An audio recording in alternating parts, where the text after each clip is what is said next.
बिस्मिल्लाहिर्रहमानिर्रहीम। अस्सलाम वालेकुम व्यूअर्स।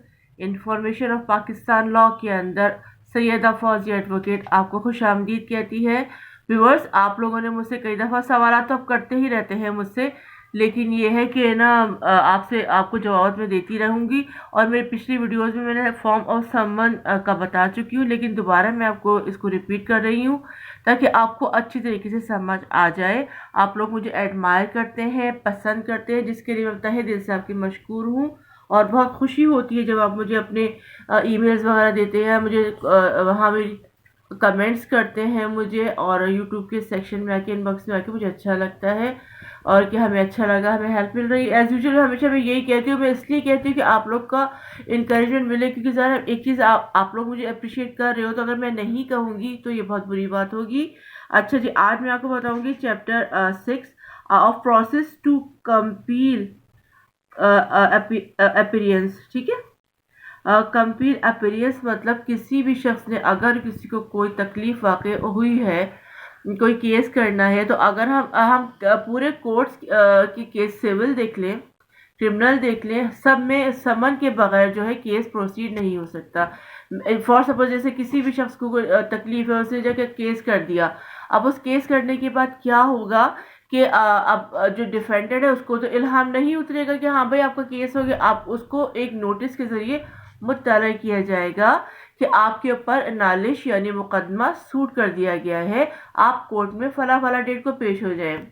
इस तरह ये होता है, जो डिफेंडेंट होता है, जिसके खिलाफ केस दाखिल किया जाता है, दायर किया जाता है, वो उस मुकर्रर तारीख पर पेश हो जाता है। और सम्मन हमारा समझे, एक जो कुछ डिफेंडेंट ऐसे होते हैं इजीली वो बगैर कुछ चू चरा के वो पेश हो जाते हैं, उनको कोई मसला नहीं होता। लेकिन कुछ लोग ऐसे होते हैं जो नहीं आते, तो उनके लिए वो एक प्रोसेस है पूरा, वो मैं आपको रीड करके बताती हूँ बुक में से, फिर मैं आपको उसकी डेफिनेशन और इलस्ट्रेशन दूंगी ताकि आपको एम्बिग्युइटी कोई भी हो तो क्लियर हो जाए। सेक्शन 68 है, सेक्शन 68 ऑफ सीआरपीसी। क्या कहता है सेक्शन 68 ऑफ सीआरपीसी? 68 भी है, 69 भी है, सारे मैं बताती जाऊंगी आपको ताकि आपको कोई एम्बिग्युइटी है तो क्लियर हो जाए। Section 68 of CRPC, forms of summons.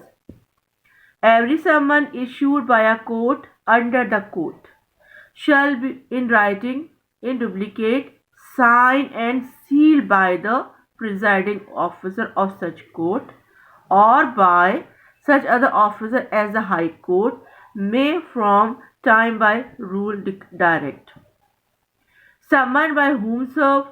Such summons shall be served by a police officer or subject to such rules as the provincial government may prescribe in this behalf by an officer or the court issuing it or other public servant. ठीक है, अब मैंने आपसे section 68 कहा। Section 68 में बताया जा रहा है कि समन की फॉर्म्स क्या होती हैं।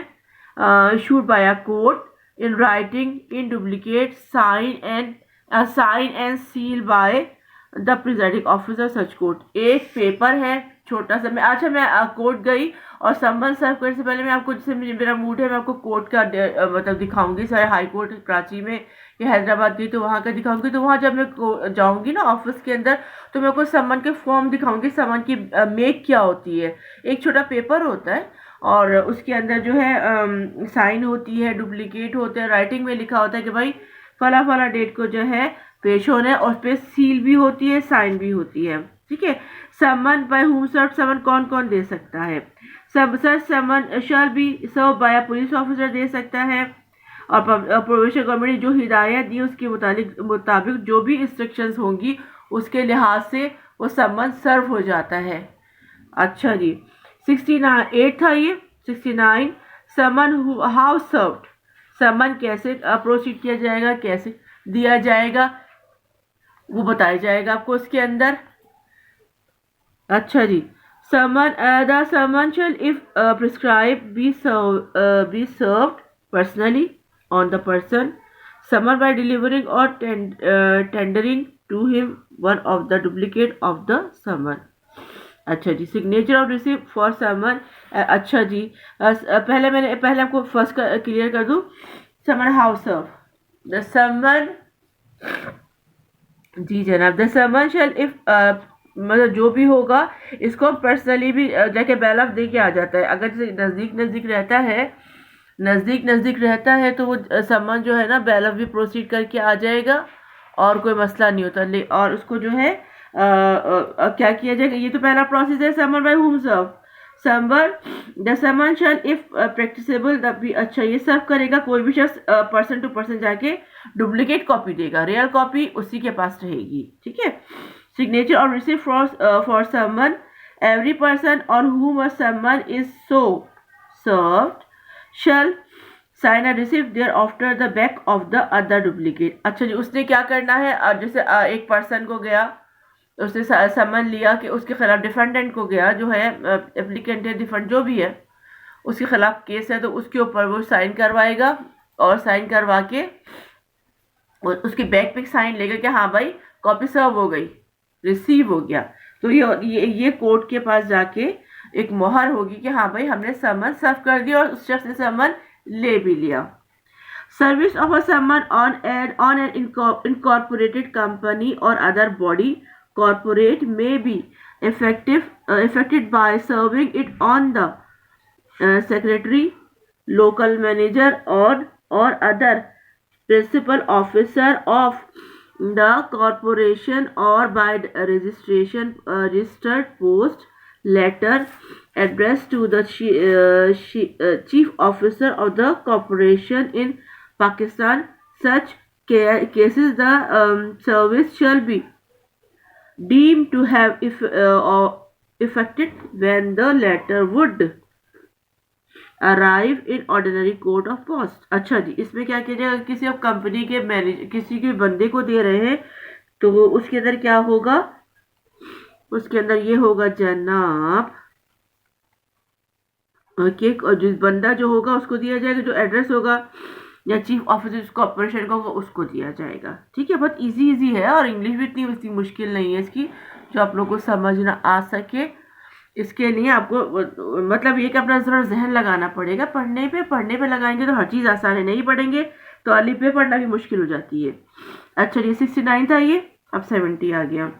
Service when person someone can not be found, when the person someone can not be exercise of due diligence to found, the summon may be served by leaving one of the duplicate for him with some adult male member of family and the person with whom the summon is so left। अच्छा जी, अगर नहीं वो बंदा मिलता तो आप उसकी जो एडल्ट पर्सन है ना, घर का कोई बड़ा बुजुर्ग है, उसको देंगे आप जाके, वो समन और रिसीव कर लेगा। और दूसरा ये हो जाएगा साइन और रिसीव, उसके फिर उसके बैक पर एक, अब वो जैसे हम साइन लेते हैं ताकि अश्योरिटी रहे, हमें के ना अश्योरेंस रहे कि हमने समन सर्व कर दिया।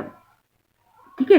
71 procedure when someone cannot be effected as before provided if service in the manner mentioned in section 69 and 70 cannot by the exercise of the due diligence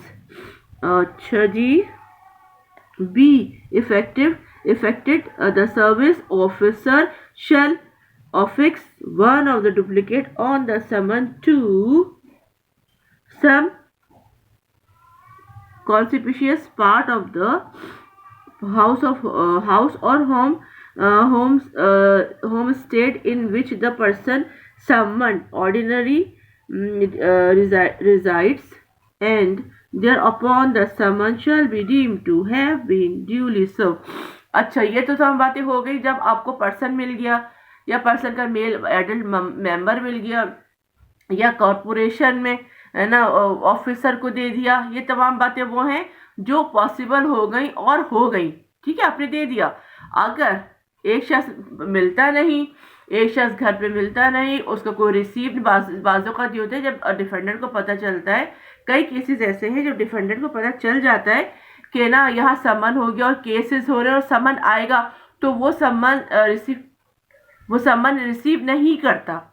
ठीक है, समन रिसीव नहीं करता और समन रिसीव ना करने की वजह से ज़ाहिर बैलफ कोई परेशानी होती है और कोर्ट कोई परेशानी होती है। तो क्या किया जाएगा कि कोई समन रिसीव ही नहीं कर रहा, तो हमने जो बैलफ जाएगा वो दीवार पर चश्मा कर देगा, जो नजदीक जो उसके घर की दीवार है, ठीक है, वहां लगा दिया। अगर उसके घर की दीवार है या नियरेस्ट उसका पार्ट है जो घर के पास है, जो आते जाते उस समन पे निगाह पड़े, तो वो कहेंगे समन ड्यूली सर्व्ड हो गया, समन सर्व हो गया। ठीक है, ये 3 बातें हो गई। अच्छा जी, हो गया। अच्छा 72 है section 72, service on summon of state और statutory body of company where the person summon is in the active service of state. अच्छा, इसे वही बात है कि अगर कोई समन एम्प्लॉय है किसी जगह का है तो उसको भी इस तरह समन सर्व किया जाएगा, जैसे आपको सेक्शन ऊपर बताती आ रही हूँ मैं 69 के अंदर। फिर वही प्रोसेस, समन दिया, रिटर्न बैक पे लिया ताकि पता चल जाए कि हाँ भाई साइन आ गई है कि नहीं आई है। अच्छा जी, 73 हो गया। 73 में आएगा service of summon outside local limit. When a court desire that a summon issued by it shall be served at any place outside the local limit of its jurisdiction, it shall ordinarily send such summon is duplicate to a magistrate within the local limits of whose jurisdiction the person summon reside or it's be there served. ठीक है, वही magistrate को वही बात दोबारा आ गई कि उसकी जो लिमिट्स में रहता है वो मजिस्ट्रेट के पास जाएगा और उस बंदे को जो है सर्व होने का उसकी जहाँ वो रहता है उसको सर्व कर दिया जाएगा। सॉरी, मुझे नज़ला हो रहा है इसलिए थोड़ा आपको सुड़ की आवाज़ आएगी, वो थोड़ा मसला नहीं है क्योंकि थोड़ा सा ही सर्दी है, जब आपको पता है ना सर्दियाँ आई हुई है तो नज़ला ज़ुकाम तो सबके पीछे लगा। जैसे हम तो आइसक्रीम वगैरह भी नहीं खाते, उसके बावजूद नज़ला हो ही जाता है। इसलिए मैं बारहा आपको कहती हूँ आप लोग भी एहतियात करें सर्दी में निकलने और बाहर आने जाने में, क्योंकि ठंड बहुत हो रही है। अच्छा जी, 74 proof of service in such cases and when serving person not present. When a person issued by a court is served outside the local limits of its jurisdiction, and in any case where the person who has served a summon is not present at the hearing of the cases, an affidavit purporting to the made before a magistrate shall such summon has been served and a duplicate of the summon purporting to the endorsed in manner provided by अच्छा the person to whom it was delivered or tendered or with whom it was left shall be admissible in evidence and thus अच्छा जी, यही होगा कि बता दिया जाएगा जब case चलेगा कि भाई वो पर्सन मौजूद ही नहीं मिल रहा, तो उसके लिए फिर जो है प्रूफ दे दीजिएगा, हाँ भाई until can not proof deemed to be proved correct unless and until the contrary is proved. The affidavit mentioned in the section वगैरह डुप्लीकेट इसकी कॉपी वही जो बताती आ रही है वही चीज़ चल रही है इसके अंदर भी। अब क्या है 75 में आ जाएगा forms of summon, forms of summon में आ जाएगा forms of summon, forms of warrant of. अच्छा, ये पूरा चैप्टर मेरा हो गया, ठीक है। वारंट ऑफ अरेस्ट आ जाएगा। अच्छा, मैंने आपको ये भी बताना था कि बाज़ औक़ात ये होता है कि ना पर्सन होता भी है, लेकिन बाज़ औक़ात हमारी टाइमिंग ऐसी हो जाती है कि उस टाइमिंग में हम वो जो बैलफ जाते हैं तो वो मौजूद नहीं होता, इसके लिए बड़ी परेशानी होती है। इसके लिए वही प्रोसेस है, क्योंकि 2-3 बंदों ने पूछा था अगर वो बंदा घर में भी हो और ना बैलफ ऐसे वक्त पे जा रहा हो जब बैलफ को मसला हो रहा हो कि बैलफ उसको नहीं फाइंड कर पाता ना, बाज़ औक़ात ये होता है, तो उसके लिए ये प्रोसेस कर दें, उसके लिए भी यही कर दीजिएगा कि आप जाके उसको ये कर दीजिएगा, आप जाके कि उसको वही प्रोसेस होगा, या तो फिर शाम का टाइम होगा या फिर ये होगा कि ना उसको दिया जाएगा। और मतलब जो प्रोसेस, क्योंकि बैलफ इतने आदी हो चुके होते हैं कि उनको टेंशन नहीं होता जाके देने का, कि उन्हें ये भाई पहुंच जाते हैं दे देते हैं, क्योंकि टेंशन की बात, क्योंकि यूज्ड टू हो जाता है इंसान कि अगर है क्यों जानने वाले हैं, जैसे उसी शहर के अंदर, जैसे मैं हैदराबाद की हूँ, अगर हैदराबाद की कोर्ट के पास होगा जो भी सेटअप होगा तो वो होता जाएगा और टेंशन नहीं होगा। और दूसरी बात ये है कि मसला नहीं होगा, और अगर बैलफ जाएगा तो खुद अकोमोडेट कर लेते हैं, जिस सिचुएशन के लिहाज से काम हो जाता है। प्लस ये है कि टेंशन की बात नहीं, अगर किसी के खिलाफ केस होता भी है तो कुछ ना कुछ किया होता है तभी तो कुछ ना कुछ मसला होता है, तभी तो केस होता है ना। इसीलिए अगर ऐसा कोई मसला है, अभी मुझे है ना व्हाट्सएप पे मैसेज आया था किसी का कि उनकी बहन के साथ ये प्रॉब्लम हुआ कि उस आदमी ने शादी कर ली और इतना मारा पीटा उसको, और मार पीट के घर से निकाल दिया, घर से निकाल के उसकी जेवर चीजें सब सब उसको रख लिया और उसको मार के निकालते हुए मैंने जो मशवरा दिया, अच्छा जो मैंने मशवरा दिया उसके लिहाज से वही मतलब वही चीज़ तैयार की। मैंने कहा जो आपकी जो जो डॉवरी आर्टिकल्स है पहले वो निकलवाए सारे कोर्ट से गए कि उसके बाद प्रोसीडिंग चलती रहेगी। मैंने कहा ये और मारे पीटे की एग्जामिनेशन मतलब जाके रिपोर्ट वगैरह बनवाए, सारा नेक्स्ट उसको लगा के सब कुछ करके फिर उसको आगे फॉरवर्ड कर देंगे। दूसरा ये होगा कि जो लड़की के जेवर के मारा पीटा, तलाक दी और ना शादी कर ली दूसरी विदाउट, मैं कही तो पहली बात तो विदाउट परमिशन बीवी के शादी कर ली, इसका भी उसको पेनल्टी है, इसकी भी जुर्माने, इसकी भी सजा है। तो मैंने कहा आप ये कीजिएगा, उसने ऐसा इल्जाम उठाया तो आप भी उसको सुकून से मत रहने दें। जाहिर सी बात इतनी बड़ी बात उसने कर दी, बहन को मार पीटा और करके निकाल दिया। तो जो उन्होंने फिर वही जो मैंने एफर्ट कहा था वो बनवाया, चीज़ें बनवा के उन्होंने आगे सबमिट कर दी, जिसके लिए बहुत थैंकफुल भी हो रहे थे, वो शुक्रगुजार हो रहे थे बहुत ज़्यादा। मैं क्या मैंने चैनल इसलिए अपना बनाया है, मैंने चैनल ही अपना इसलिए बनाया कि आप लोगों को इजी हो जाए और आप लोगों को टेंशन भी ना हो। मैं मशवरा दे देती हूँ, ये सदका जारी ज़रा मुझसे आप लोगों से मुझे अर्निंग नहीं मिलती, लेकिन यह है कि मेरा मेरा मेन जो चीज़ है ना कि मैं आप लोगों को ब्रीफिंग दूँ कि आप लोगों को ब्रीफिंग दूँ कि आपका क्या क्या मसला है, क्या नहीं है, क्या जो प्रोसेस है ना आपका, तो वो करके भी मैं बताती जाती हूँ ताकि आप लोग कोई भी टेंशन हो, कोई भी मसला हो, कोई भी एम्बिग्विटी हो तो आप लोग घर बैठे आसानी से अपने प्रॉब्लम सॉल्व कर सकते हैं। मुझे बहुत अच्छा लगता है जब आप लोग मैसेजेस देते हैं और पूछते हैं। जुरिडिक्शन का आपने पूछा, मैं बता चुकी, दोबारा बता रही, वो शख्स जो जहाँ रहता है ना उसकी जो जिस जगह जो अहाते में कोर्ट आता है, जिस लड़की का केस है लड़की जहाँ रहती है उसका वही केस सबमिट होगा, वो चीज़ जुरिडिक्शन कहलाती है। और सम्मन का ये रहा, सम्मन भी सिर्फ प्रोसीड होंगे। The summon is either for appearance for proceeding up documents of things, मतलब जो आपको चाहिएगा। A summon for appearance, a summon for documents, मतलब बहुत सारी इसकी चीज़ें हैं। A summon should be clear and specifics in the term as to the title of the court, the place at which, the day and the time of the day when the attendance of the person summoned is, वही चीज़ लिखिए जो मैं आपको बताया, is required and it should go on to cases in when he has been summoned। मतलब एक ही चीज़ illustration, अब जैसे आपने मैंने समन, आपको डेफिनेशन सही लिखनी होगी, डेफिनेशन सही लिखनी होगी, लेकिन ये कि जो उसकी ना इलस्ट्रेशन में आप ये देखते जाएंगे ना आपको एक आपको सेंट्रल आइडिया मिल जाएगा, हाँ इसके मतलब क्या कहना है हमने, हाँ हमें क्या करना है। देखिए सेक्शन भी मेंशन है, ये बुक है नॉर्मल, मतलब मेजर एक्ट नहीं है, ये मेरी स्टूडेंट लाइफ की बुक है, ये नॉर्मल बुक है। जो आप ये देखिए, जूम कीजिएगा कल पे ज़रा यहाँ प्लीज़, थैंक यू जज़ाकल्लाह। ये देखिए ये सारे सेक्शन लिखे हुए, सब कुछ लिखा हुआ है इसके अंदर, ये सारा लिखा है, प्रोसेस पूरा लिखा है, सेक्शंस लिखे। अगर आप कुछ निकालना चाहें तो इसमें इजीली अपने नोट्स बना सकते हैं। मुझे भी अगर पूछना चाहे तो मैं बता दूंगी। देखिए service of process means bringing to the knowledge of the person concern the summon और notice in a legal action either by personal service, i.e. by the actual delivery of the process to the person concerned, the notice on such other person who is likely to bring it to the knowledge।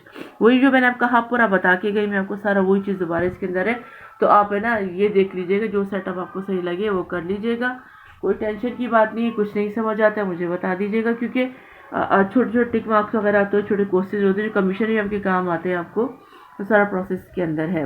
अच्छा जी, नहीं समझ आता है दोबारा, नहीं समझ आता है तो मैं आपको दोबारा फिर बता दूंगी कि ना क्या है क्या नहीं है, बता दूंगी मैं आपको क्या प्रोसेस जो नहीं समझ आ रहा है। क्योंकि सम्मान वगैरह मेरे पास अभी फ़िलहाल केसेस की कॉपी नहीं है, क्योंकि जब मैं आई हूँ कराची तो ज़्यादा से जो हैदराबाद में पेंडिंग केसेस थे वो मैं पूरा करा के फिर आई थी, तो ज़रा जहेज़ में तो चीज़ें नहीं ला सकती थी ना कि मैं ये भी रख के लेके जाऊँ। अब जब मैं जाऊँगी इंशाल्लाह कोर्ट तो आपको मैं इंशाल्लाह वहाँ जाके सर प्रोसेस बता दूँगी। मेरे साथ रखे फाइल्स नहीं है मेरे पास, होंगी FIR की कॉपीज़ हैं मेरे पास, वो अभी आपके काम की। सम्मन का पूछे आपने, तो जो सेटअप होगा बता दूंगी। जो जो अभी मुझे कोर्ट जाने का भी है, सेटिंग मेरी होगी जाने की, तो वहाँ जाके मैं आपको पूरा प्रोसेस बता दूंगी। बैलफ से आपकी मुलाकात करा दूंगी। बैलफ किस तरह प्रोसीड करता है केसेस को, किस समन्स को, नोटिस को, वही पता चल जाएगा।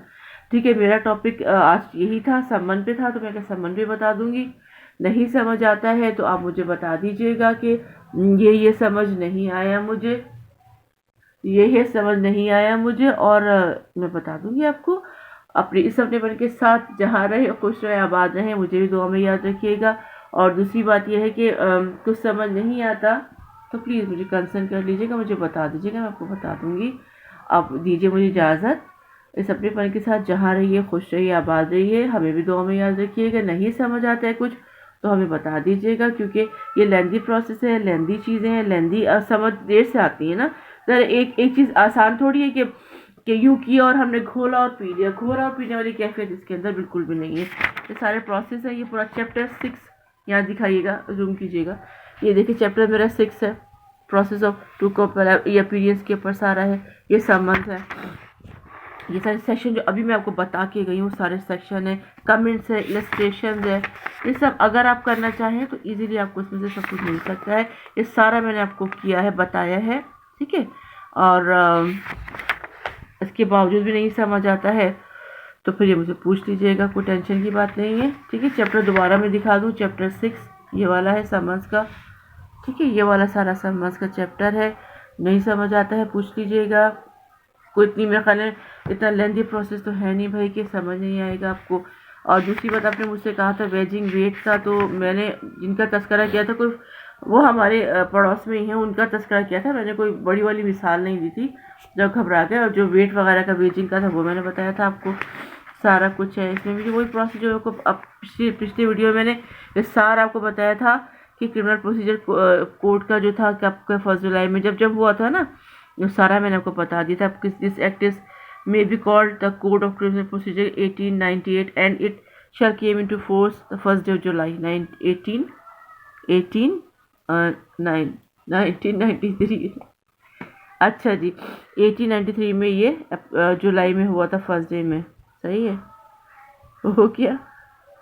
और it's extend to the whole of Pakistan but in the absence of any. अच्छा, ये वही बता चुकी हूँ कि पूरे पाकिस्तान में होगा, जाहिर सी बात है, हमारा है तो पाकिस्तान में ही होगा ना।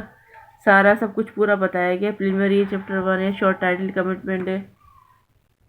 अच्छा जी, मैं तो और देख लूँ, 1898, ठीक है। ये सारा प्रोसेस है, ये मैं आपको उसको टिक भी लगा दूँ, ये याद रखेंगे तो छोटे छोटे जो चीज़ें हैं ना, ये देखें, जुलाई 1898। आपके खाते में मैंने किताब भी ख़राब कर ली मैंने अपनी। जुलाई 1898 में होगा ये शॉर्ट, ये 1st डे को हमारे मतलब पाकिस्तान में इसको ये राइज किया गया था, ठीक है। ये हो गया the code of criminal procedure, सारा कुछ इसके अंदर है, सब कुछ है, बता दिया। समन भी बता दिया मैंने आपको।